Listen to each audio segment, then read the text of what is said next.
Muy buenos días, un fuerte y gran abrazo para todos,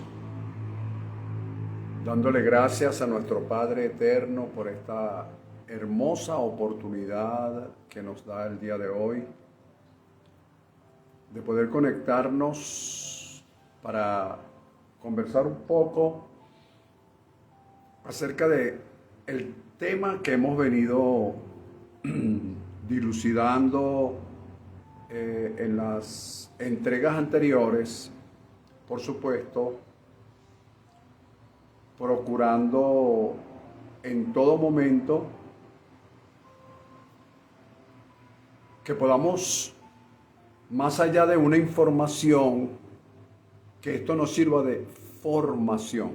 Fíjate bien la palabra, que más allá de una información, esto nos sirva de formación. ¿Por qué digo esto de que nos sirva de formación? Porque información tenemos, sapiencia tenemos, nos hace falta formación y conocimiento.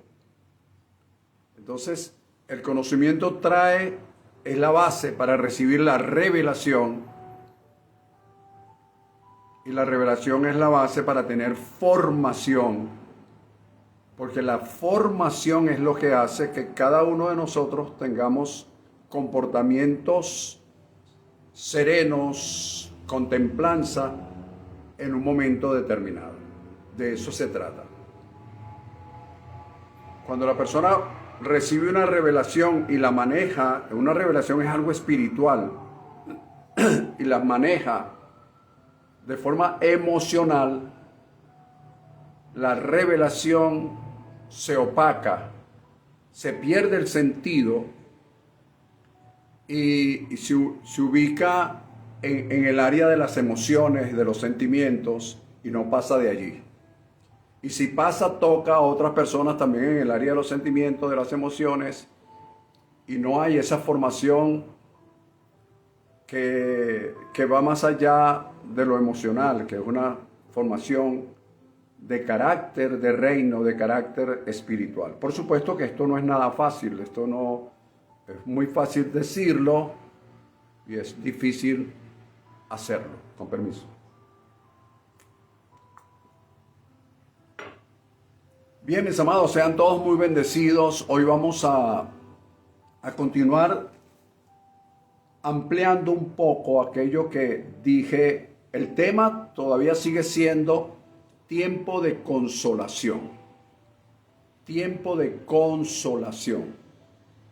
No es tiempo de condenación, no es tiempo de señalamiento, no es tiempo de buscar culpables, es tiempo de consolar. Consolar. ¿Ok? Esto es desde la perspectiva que el Padre ha puesto en mi corazón, por supuesto. Cualquier otro puede tener otra perspectiva, eso no se discute. Fíjate bien, el tema que tratamos anteriormente, yo le puse, lo hice sobre la base de una pregunta. ¿Qué hacer cuando las dudas me abrumen? ¿Qué hacer cuando siento que la fe me falla? Y allí vamos a hacer un recuento rapidito, que ahí hablamos de 3 fundamentos bien interesantes. Hoy voy a agregar unos cuantos, posiblemente 3, pero usted preste atención, asimile lo más que pueda, y que esto no sea un sermón, que esto no sea una palabra más. ¿Qué palabra tan bonita? No, sino ¿qué aprendo yo de esa palabra? ¿Qué me toca? ¿Qué me corresponde? ¿Qué hago con ella? Porque esa es la idea. Nuestro ministerio es ese ministerio, un ministerio que busca la manera de vivir y de practicar los principios que son los que nos van a hacer vivir, porque de resto somos un grupo religioso más y no dejamos de estar dentro de ese renglón desde el punto de vista genérico, pero sabemos que actuando sobre la base de principios nos destacaremos no para que otros nos vean, sino para que nosotros nos sintamos mejor dentro de la situación. Bien, dijimos en esa oportunidad, entro con el recuento, que la fe en sí no falla, porque la fe es un don de Dios. La fe es algo divino, por lo tanto es algo espiritual, por lo tanto ello no falla. Lo que podemos fallar somos nosotros. Nosotros podemos fallar en la fe, pero la fe en nosotros no falla. Fíjate lo que estoy diciendo. Nosotros podemos fallar en la fe, pero la fe en nosotros no falla, se mantiene intacta, porque es fe de Dios, no es algo, tienes que tener fe, no, eso no se trata de tener, es un don, es un regalo de Dios para nosotros. Y Dios no es como otro que te da y te anda quitando. Te lo dio y te lo dio, punto. Sin embargo, repito, la fe, nosotros podemos fallar en la fe y hablamos en primer lugar, o hicimos mención que aunque no íbamos a explicar lo que es la fe, mencionamos como introducción que en un evento que pasó con Jesús y sus discípulos, los 3 evangelistas tuvieron una percepción distinta de lo que Jesús le dijo en ese momento a sus discípulos. Cuando hablo de los evangelistas, de los 3 evangelistas, son Mateo, Marcos y Lucas. Tuvieron una visión distinta o una manera de transmitirlo distinto, pero siempre fue el mismo caso. En primer lugar, vimos cuando Jesús le pregunta a sus discípulos, según Mateo, ¿por qué temen hombres de poca fe? Pero Marcos lo vio diferente diciendo, ¿cómo? ¿No tienen fe? Pero siempre fue una pregunta, una interrogante. ¿Por qué temen hombres de poca fe? ¿Cómo? ¿No tienen fe? Y Lucas remata diciendo, ¿dónde está tu fe? ¿Lo ves? Entonces, son tres visiones distintas de una misma situación, donde hay poca fe, según los evangelistas, hay poca fe, no hay ninguna fe, o la fe está desnivelada, está como la tensión está en hiper o en hipo. Hay una descompensación de fe. Y eso fue así lo vio el evangelista Lucas. Oye, hay como una descompensación de fe. Y esto sucede, o nos sucede a nosotros a diario, en todo momento. Hay una descomposición, podemos tener mucha fe para una cosa, menos fe para otra, la fe se desaparece, hay poca fe, no hay ninguna fe. Es decir, hay una descompensación de la fe. Entonces, fíjate, visto de esta forma, lo hice como una introducción. ¿Dónde está nuestra fe? O sea, era como una pregunta buscando la manera de que nosotros nos ubiquemos. Porque repito, la fe no falla. Los que fallamos somos nosotros en la fe. Pero la fe en nosotros se mantiene intacta.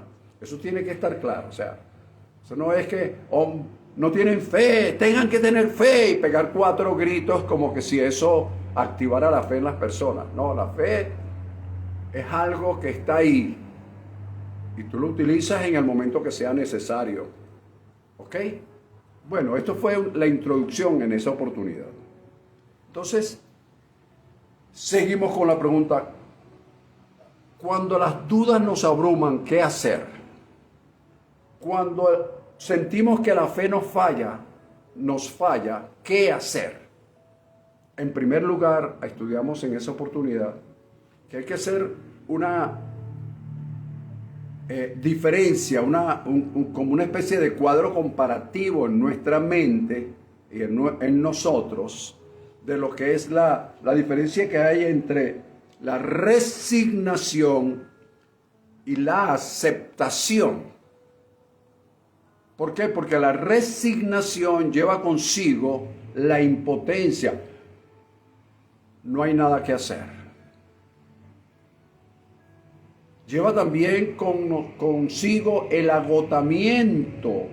Se agotaron los recursos, se agotó todo, aquí no hay nada que hacer. Y lleva consigo también como un desplome, como que nos desplomamos,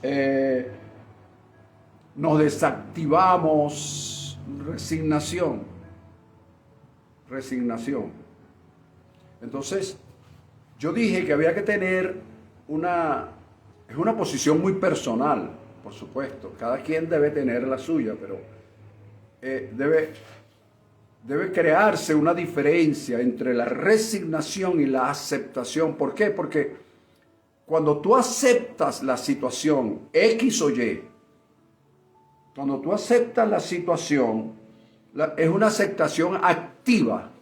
Es decir, acepto, reconozco, siento el dolor, siento la angustia, siento que la situación me abruma, siento que la fe falló.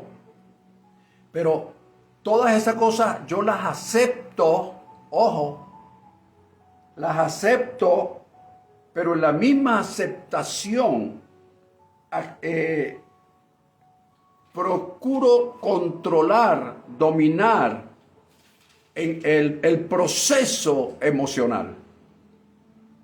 Y cuando yo procuro tomar el control del proceso emocional que estoy viviendo, entonces activo en mí la resiliencia, es decir, la capacidad de reaccionar favorablemente ante la situación aparentemente desfavorable.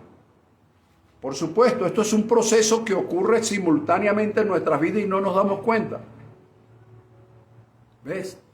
Entonces, crear o aprender a diferenciar entre la resignación y la aceptación, porque la resignación me da el sentimiento de agotamiento, no hay nada que hacer, impotencia,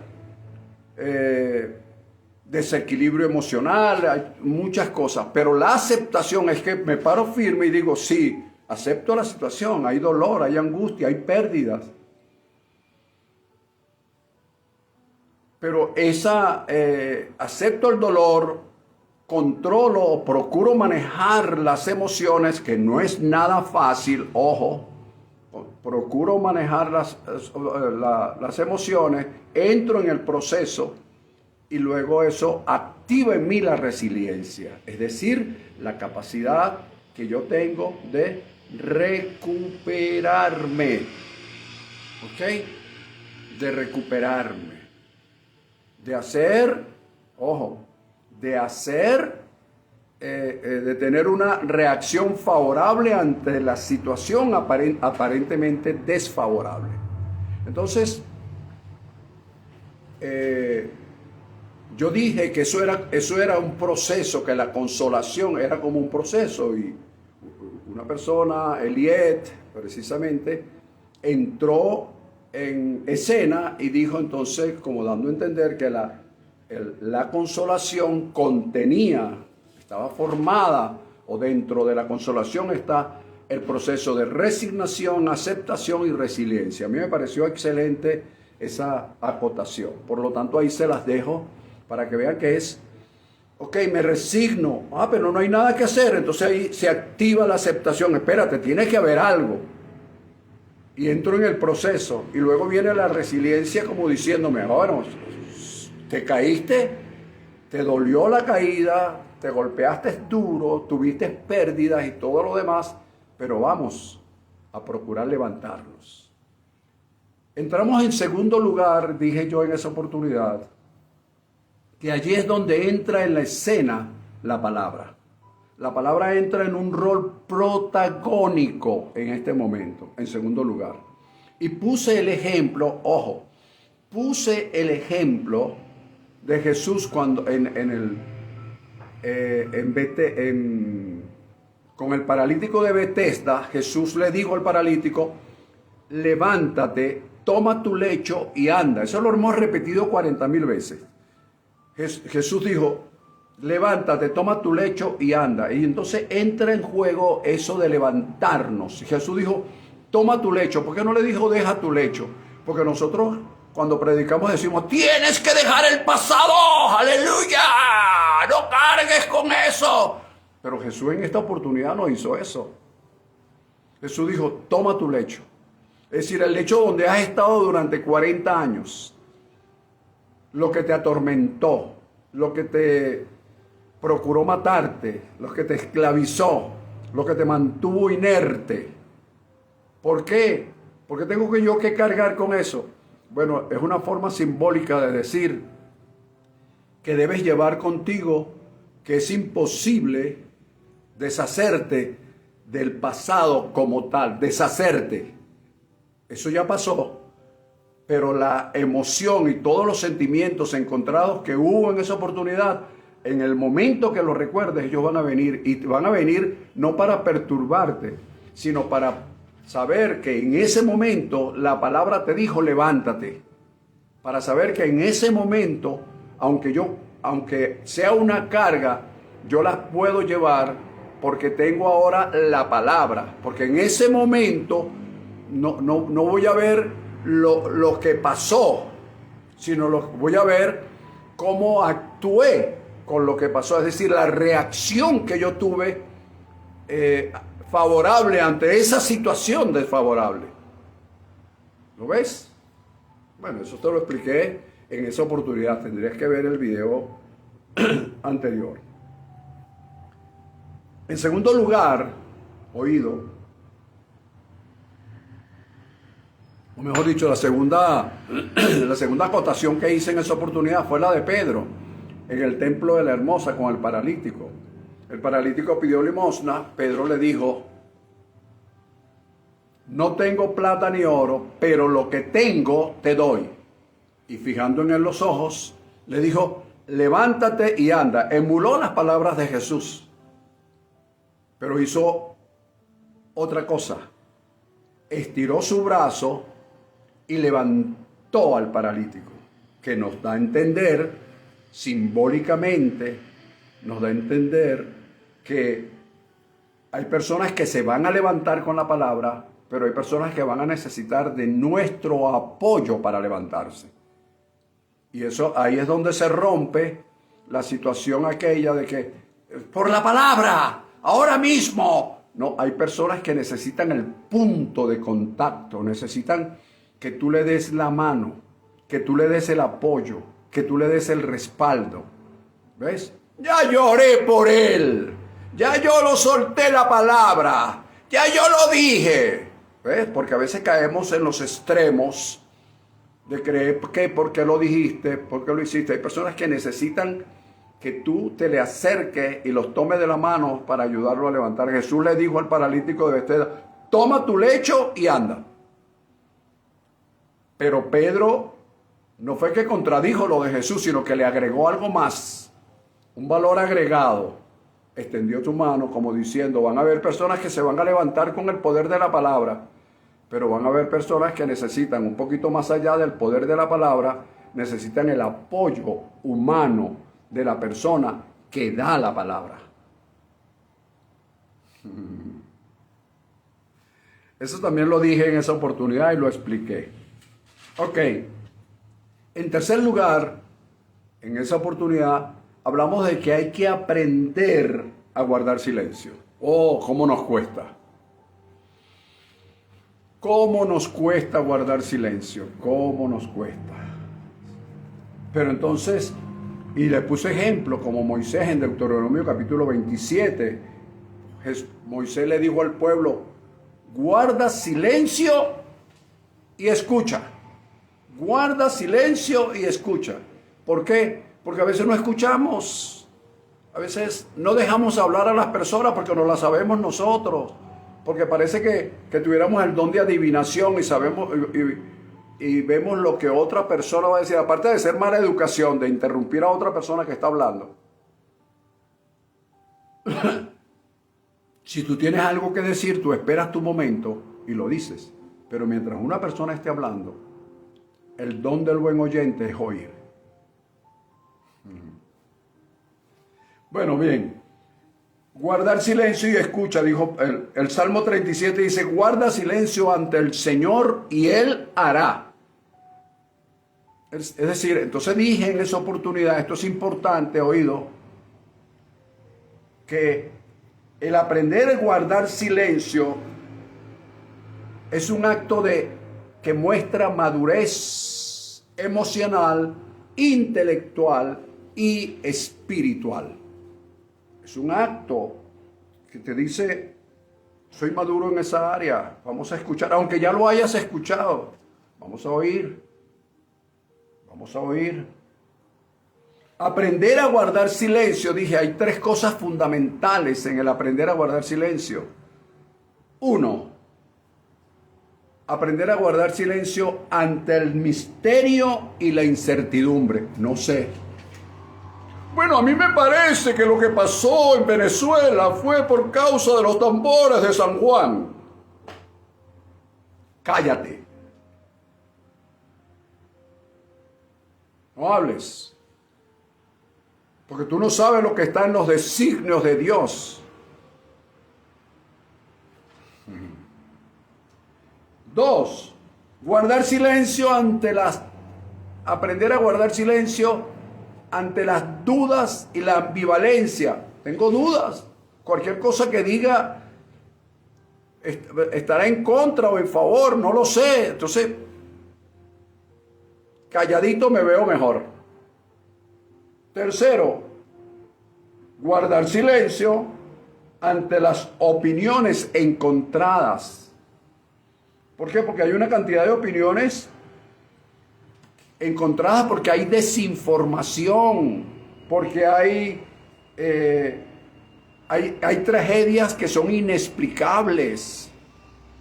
Lo primero que preguntado, ¿por qué? ¿Por qué? ¿Por qué? ¿Por qué? ¿Por qué?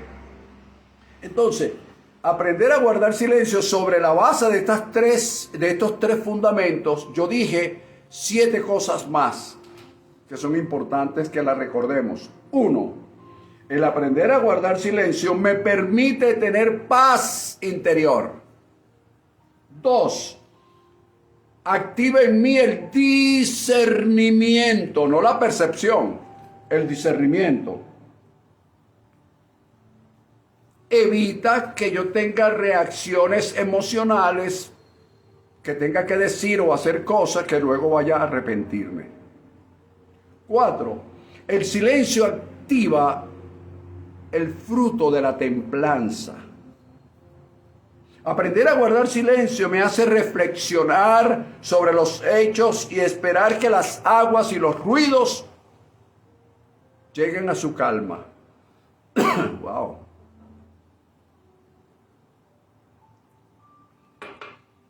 Aprender a guardar silencio me hace orar, meditar, hasta encontrar una paz interior en medio de la tormenta. ¿Lo ves? Lo importante que es guardar silencio.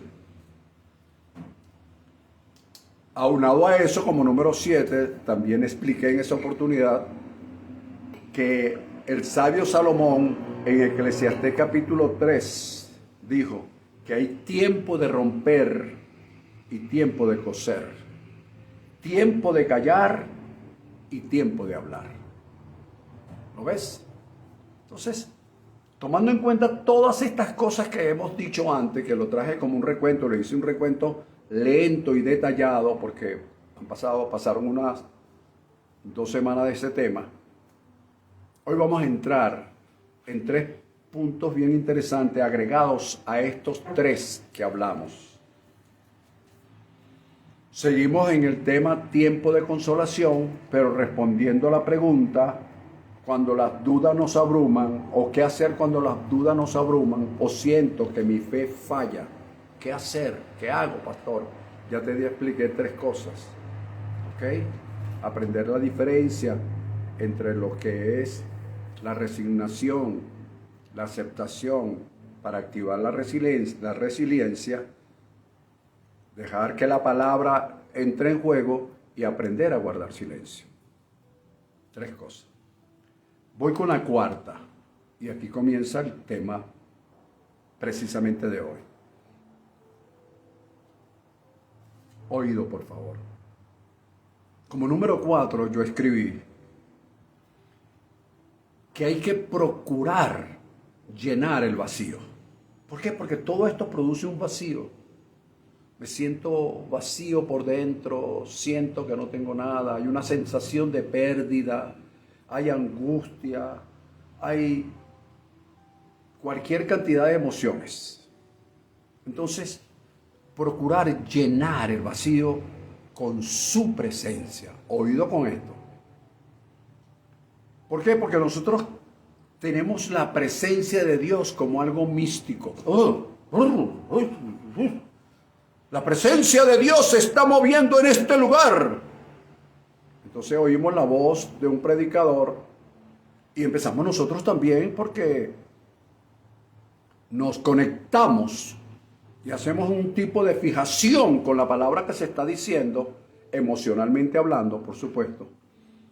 Y comenzamos a creer que las emociones, el temblar, el caer de rodillas, en fin, son sensaciones que muestran que está la presencia de Dios. El llorar, en fin.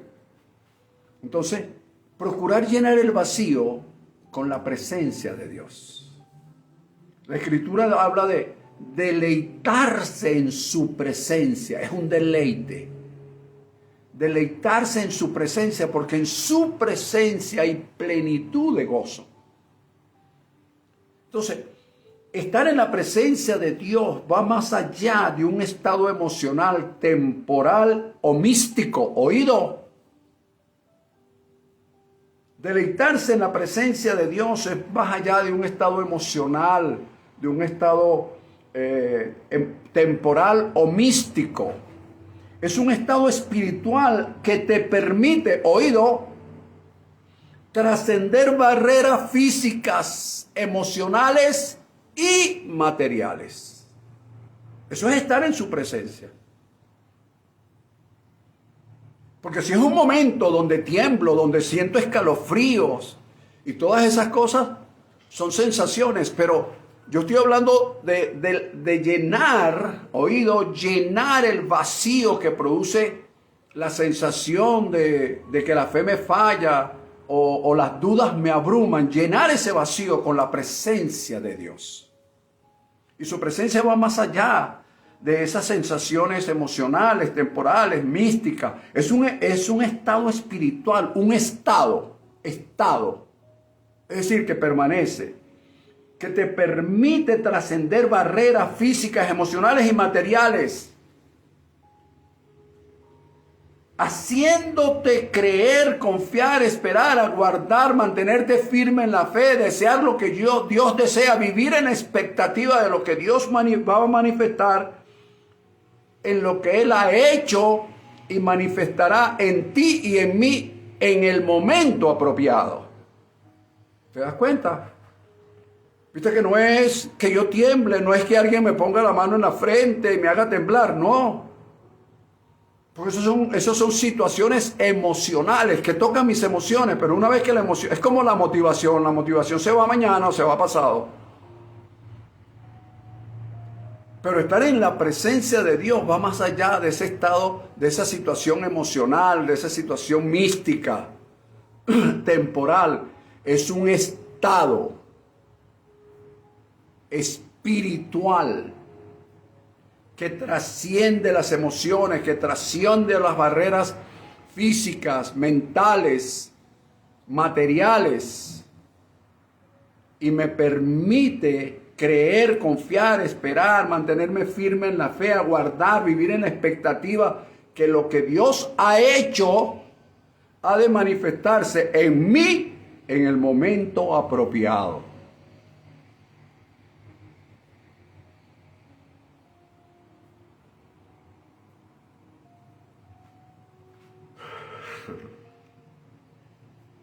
siento mucho golpear tu religión, o mejor dicho, tu parte religiosa, porque nosotros somos predicadores de gracia, pero sin embargo guardamos por dentro nuestra parte religiosa, y si estuvimos inmersos en la religión por mucho tiempo, esa religión nos abruma.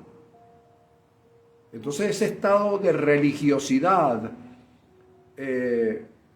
contraviene el estado de espiritualidad.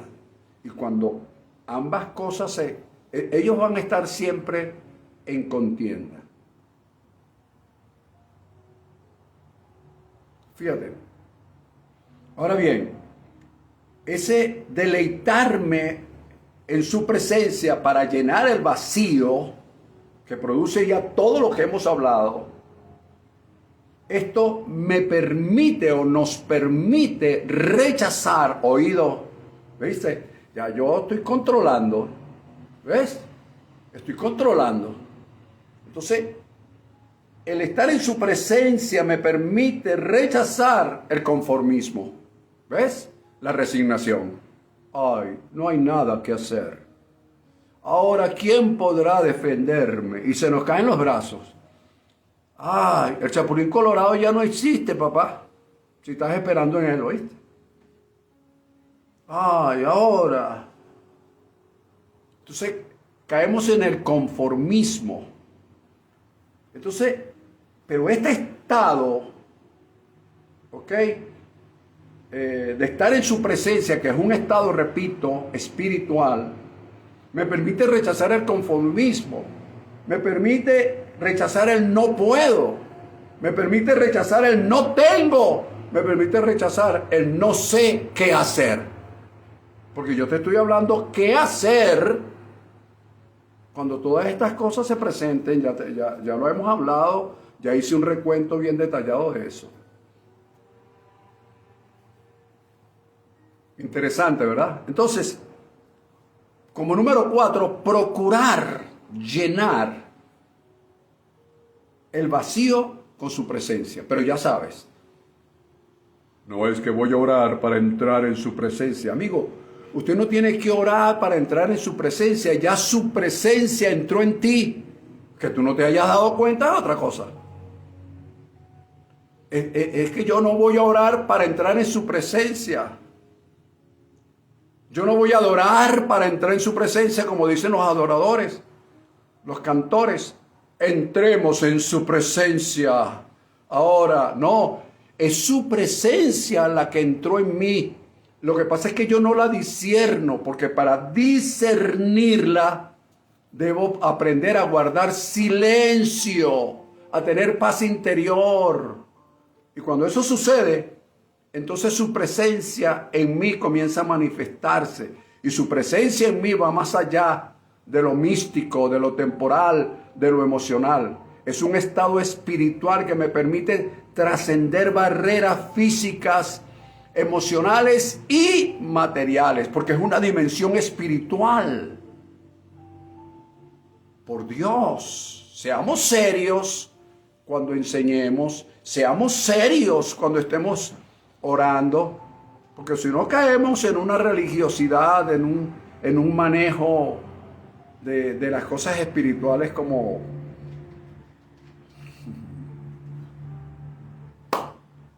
hay paz. Número 5. Ya hemos hablado de 4. 5. Oído con esto. El esfuerzo para levantarte. Hermano, tienes que hacer un esfuerzo. Porque Jesús le dijo al paralítico de Betesda, levántate, toma tu lecho y anda. Lo levantó la palabra. Pedro le dijo al paralítico de las puertas de la iglesia o del templo La Hermosa, en su tiempo, levántate y anda.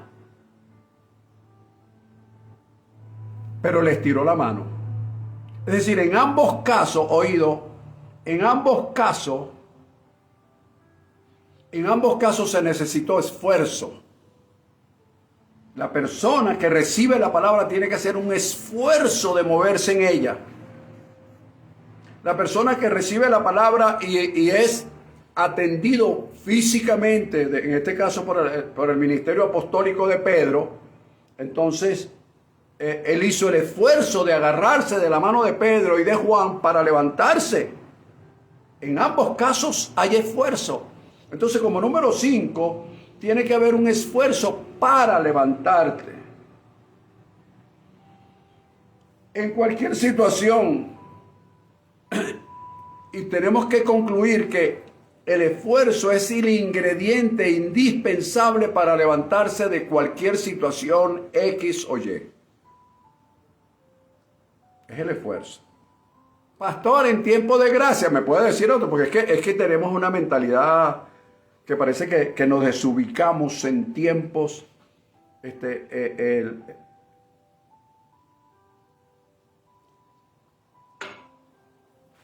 Entonces, para todo hay que hacer un esfuerzo. Pero ahora bien, escucha esto.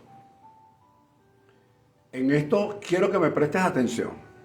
Mucha atención, más allá de la que has prestado hasta ahora. El esfuerzo de levantarse, o levantarse, mejor dicho, implica varias reacciones. ¿Cómo es eso, pastor? No me puedo levantar y ya me levanté. El paralítico se levantó y se fue caminando con su lecho. Sí. Y el otro paralítico se levantó y comenzó a saltar y adoraba a Dios en el templo. Sí. Pero escucha estas reacciones que podemos tener al levantarnos. Número 1. Levantarnos para huir de la situación. ¿Oído? Levantarnos para huir de la situación, alejarme, porque me produce miedo, temor. Entonces tú me estás oyendo en este momento y tú dices, wow, yo estoy en una situación emocional bastante delicada, que no sé ni cómo explicarla. No sé qué hacer, he orado, he ayunado, he vigilado, he hecho 1000 cosas, he tomado, no sé, agua de babandí, lo que sea, pero esa situación permanece. ¿Qué hago? Entonces, yo te digo, te doy una palabra y te digo, levántate, y tu primera reacción es levantarte para huirle a la situación. Me escapo, abandono. Entonces, cuando una persona se levanta con la reacción de huir, con el pensamiento de que todo se perdió o todo se va a perder, la reacción es de levantarse, repito, para huir y abandonar aquello por lo cual ha luchado. Porque sea cual sea la situación en la que nos encontremos hoy, es producto o parte del proceso del sueño que tuvimos ayer. ¿Oído? Ya va, otra vez. Otra vez, pastor, que no lo entendí. Ok, tranquilo. Tranquilo.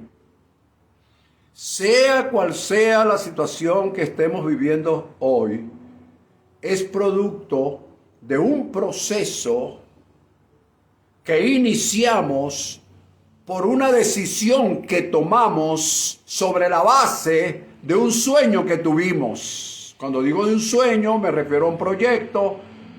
Me proyecté con mi esposa, con mi esposo, con mis hijos, con un socio, de hacer cualquier cosa. O si estoy en Venezuela, me fui, no sé, a Ecuador, a Perú, a Colombia, a Brasil, X. Entonces eso formó parte, o mejor dicho, eso fue un sueño, un proyecto o algo que decidí. Me desperté un día y dije, no, ¿qué hago yo aquí en Venezuela? Vale, yo me voy. Y agarré mis macundales, me puse un bolso en la espalda, agarré un autobús, atravesé la frontera y me fui para Colombia. Entonces en Colombia comenzó el proceso. La angustia, la incertidumbre, reaccioné y me doy cuenta que no era tan fácil como me lo habían dicho. Me doy cuenta que hay un rechazo. Me doy cuenta que que me están señalando, me están diciendo que vengo a robarle lo que es de ellos, ocupar el trabajo que son de ellos. En fin, comienzan una cantidad de cosas. Xenofobia. Lo que se conoce como xenofobia. Gracias, pastora. Lo que se conoce como xenofobia. ¿Ok? Y comenzamos a darnos cuenta que no era tan fácil.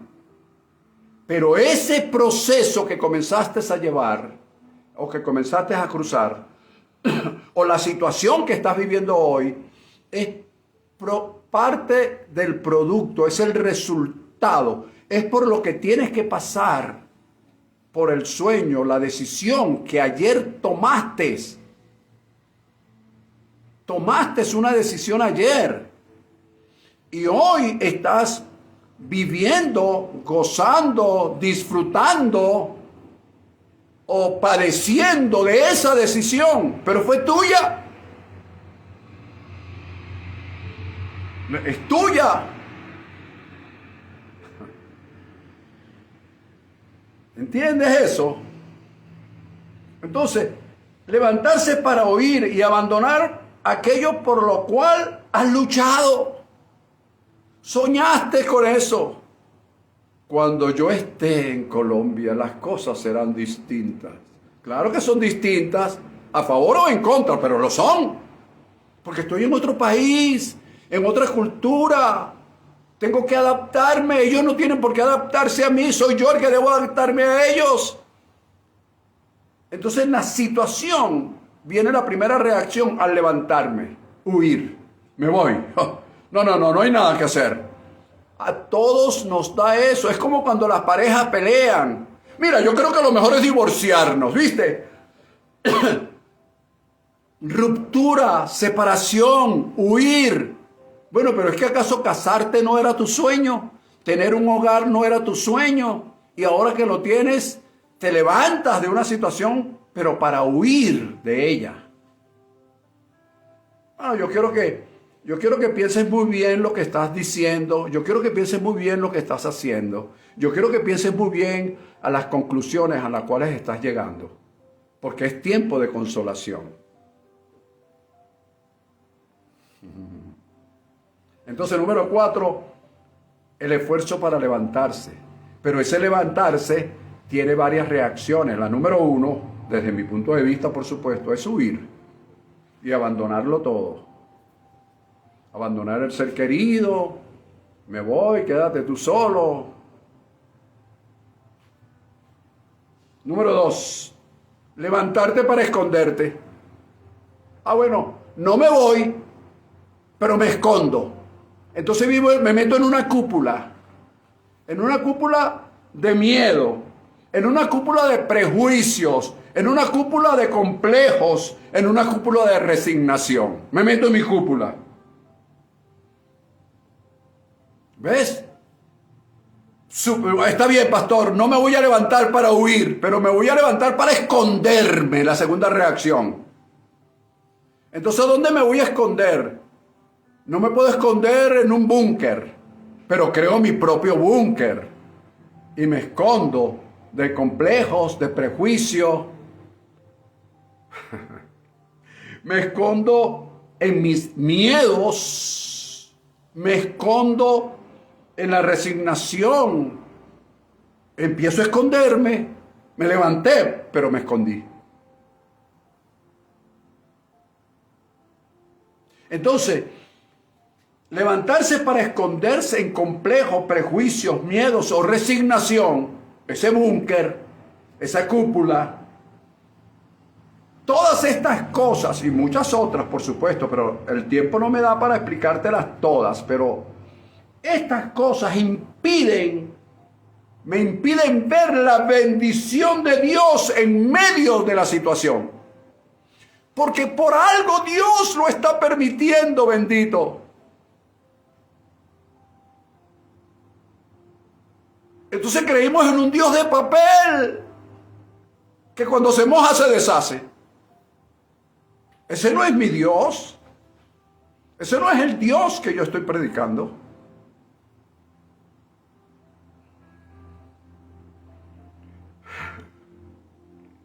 Así es, gracias, Eliet. Entonces, eso, todas estas cosas, este escondite, este búnker de complejos, perjuicios, miedos, resignación, ese búnker me impide ver las bendiciones de Dios en medio de la catástrofe, en medio de la calamidad, en medio de mis angustias. No veo a Dios por ninguna parte, pero no es que Él no esté, es que yo lo opaqué a Dios con me levanté, no me levanté para huir, pero me levanté para esconderme.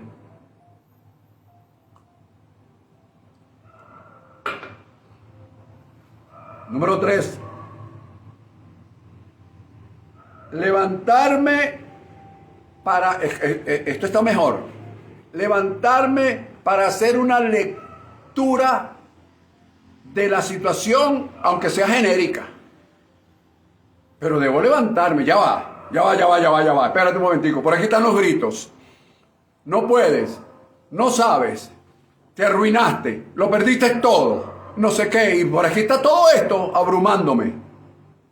¿Lo ves? La fe fallándome, pero yo hago el esfuerzo y me levanto, pero no para huir, no para esconderme, sino para hacer una lectura de la situación, aunque sea genérica, aunque no sea un análisis profundo, pero yo voy a ver, voy a captar, voy a pensar, voy a analizar,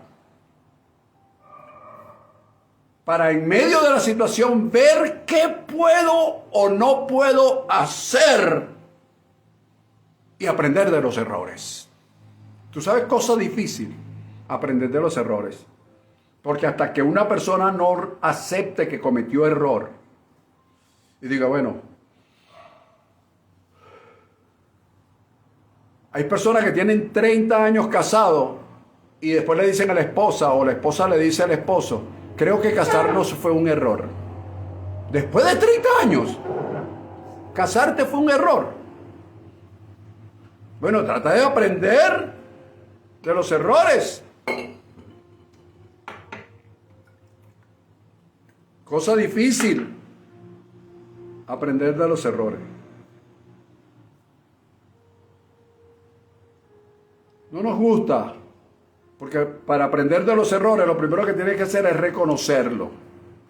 Entonces, si no lo reconoces, eso sería otro tema. Pero lo que quiero es que veas esto. Levantarme para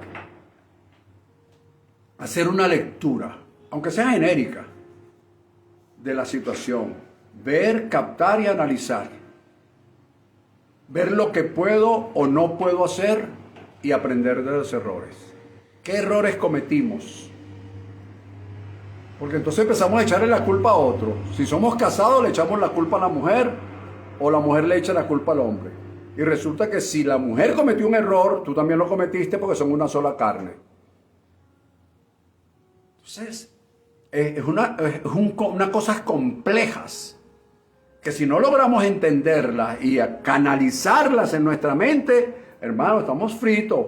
Perdóname la expresión, pero estamos fritos. Entonces, fíjate, te he hablado de 3 reacciones. De levantarse tiene varias implicaciones o reacciones. Número 1, levantarse para huir. Número 2, levantarse para esconderse. Ya te expliqué el cómo. Y número 3, levantarse para hacer una lectura de la situación, para ver, para captar, para analizar, aunque sea genérica, de qué se puede o no se puede hacer y aprender de los errores. Ojalá me esté yendo el gobierno, porque una de las cosas que hace los que están gobernando actualmente es que primero no reconocen sus errores y segundo, cuando procuran arreglarlo lo hacen peor. Una cosa como loca. Pero bueno, yo digo como dice mi mamá, pobrecito ellos. Y pobrecito a quien ellos dirigen, entre ellos estamos nosotros, lastimosamente.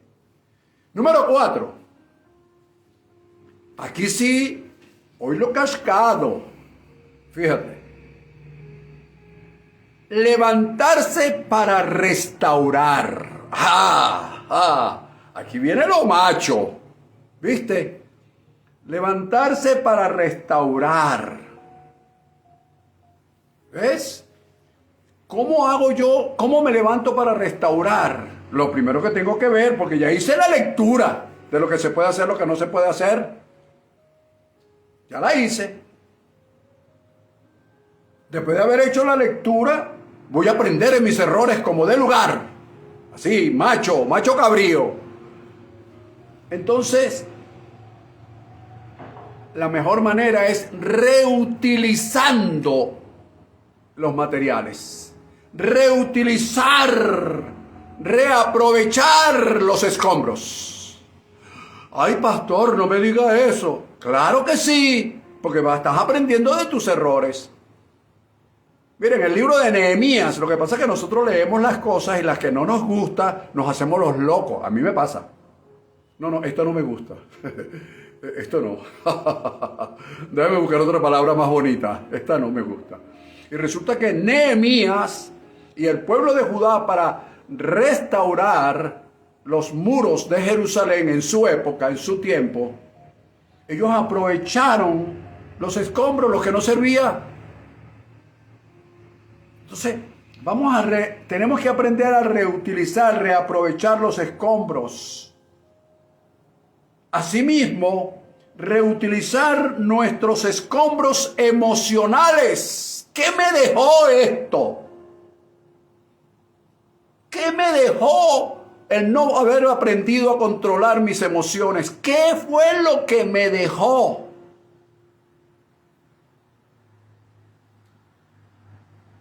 Entonces, con ese resultado, aprendo de ese error,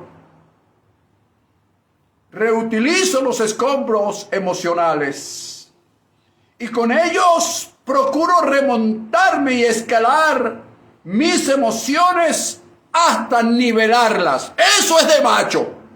Y perdóneme la expresión que se me salga el macho latino. Pero es así. Eso es hombría, pues. Eso es mujería, pues. La mujer se levantó y dijo, ¿sabes qué? Y agarró al marido por la mano y le dijo, ¿sabes qué? Nos reacomodamos. Porque a veces el marido se enfría. El marido se le caen las alas. El marido, ay, ¿ahora qué hago? Me quedé sin trabajo. Ay, ¿ahora qué hago? Entonces, ese hombre necesita un empujón de la mujer, que la mujer lo agarre por una mano. Mira, ¿sabes qué? Más allá de la palabra, te voy a agarrar de la mano. Y agárrate duro, porque vamos a echarle pichón a este toro. Vamos a agarrar el toro por los cuernos y lo vamos a dominar. Vamos a reutilizar los escombros emocionales. Vamos a reaprovechar los escombros emocionales. Vamos a remontarnos. Vamos a escalar nuestras emociones hasta llegar a nivelarlas. Eso se llama levantar. Esa es la cuarta reacción del levantarse para restaurar. Y te puedo decir muchísimo más, pero la hora no me da tiempo, no me da el tiempo. Levantarte. Fíjate esto. En el Salmo 27, que tú lo has leído muchas veces, versículo 10, el salmista David dice, aunque mi padre y mi madre me dejaren, con todo el Señor me recogerá. El Señor me levantará. El Señor me reconfortará. El Señor me restaurará. Es posible que en este momento no tengas ni a tu padre ni a tu madre, te dejaron. Es posible que no tengas a tus hermanos y a tus hermanas, te dejaron. Es posible que no tengas ni siquiera a tu marido o a tu mujer, te dejaron. Es posible que hayas perdido todo, los que me están escuchando, los que perdieron cosas materiales en este terremoto, perdieron a sus familiares y se quedaron solos. Pues Dios te dice hoy, aunque tu padre y tu madre, tus hijos, tus amigos, tus compañeros, tus vecinos te dejaron, el Señor con todo te recogerá. Eso se llama restauración. Eso se llama levantarse para superar la huida, para superar el esconderse, para hacer un análisis de la situación, para aprender de nuestros errores y levantarnos para restaurar. Necesitamos levantarnos para restaurar. Y por último, Esto es una de las cosas más difíciles cuando hay angustia. Procurar mantener fresca la palabra que un día recibiste y aceptaste, la cual se te reveló hasta hacerla tuya. Pastor, pero esto sí es largo. Claro que es largo, porque el proceso es largo. Pero como hay personas que tú le das una palabra y dices, la recibo, la recibo, la recibo. Y cuando te das cuenta que viene la situación fea, no la recibió. O sea, la recibió, pero la dejó en su casa. Y yo te estoy diciendo hoy que es procurar mantener fresca en tu mente, en tu corazón y en tus labios la palabra que un día recibiste, la palabra que un día aceptaste, la cual se te reveló y se te hizo tuya. ¿Ves? La palabra pasó por un proceso, la recibí, la oí, la recibí, la acepté, se me reveló y la hago mía. 5 pasos. La oí, la recibí, la acepté, se me reveló, la hice mía. Ya la palabra es mía. ¿Viste? Ya dejó de estar en la Biblia. Ya dejó de haberla dicho el pastor. Ya no la dijo el evangelista, no la dijo el profeta, no la dijo el apóstol. O si algún día la dijo, yo la oí, la recibí, la acepté, se me reveló, ahora es mía. Entonces, cuando yo tengo esa palabra que la hago mía, ¿oído? Cuando la hago mía, entonces entra en juego la espiritualidad de la palabra que hemos leído por años. Juan capítulo 10, versículo 29 dice, mi Padre que me la dio, oído, mi Padre que me la dio, es mayor que todos, es mayor que toda la situación, es mayor que la catástrofe, es mayor que la pérdida, es mayor que el abandono, es mayor que cualquier situación X o Y que se me esté sucediendo. Mi Padre que me la dio, ¿qué me dio? La palabra. La palabra que oí, la palabra que acepté, la palabra que se me reveló, la palabra que la hice mía. Entonces, mi Padre que me la dio es mayor que todos y nadie, fíjate la palabra, y nadie, es decir, no hay manera, la puede arrebatar de la mano de mi Padre. Entonces tú dices, bueno, ¿es mío o es del Padre? Él te la dio. Y cuando dice que nadie la puede arrebatar de la mano, implica que el Padre te dio la palabra, pero Él la sostiene en su mano para darle cumplimiento. Amén, amén. ¿Creemos o no creemos? Mi Padre que me la dio es mayor que todos y nadie la puede arrebatar de la mano de mi Padre. ¿Qué implica? Implica que el Padre me dio una palabra. Yo la recibí, yo la acepté, yo la oí, yo la recibí, yo la acepté. Se me reveló, la hice mía. Pero Él sigue sosteniendo su palabra para darle cumplimiento. Y con esto termino, me despido, pero voy y vuelvo. Como decía mi amigo Pedro Aguilar, con esta me despido, pero voy y vuelvo. Fíjate, la palabra que recibiste ayer,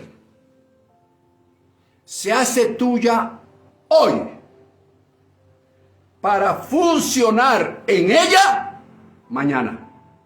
Oh, santo, si logras entender solamente esta expresión que te estoy dejando de último,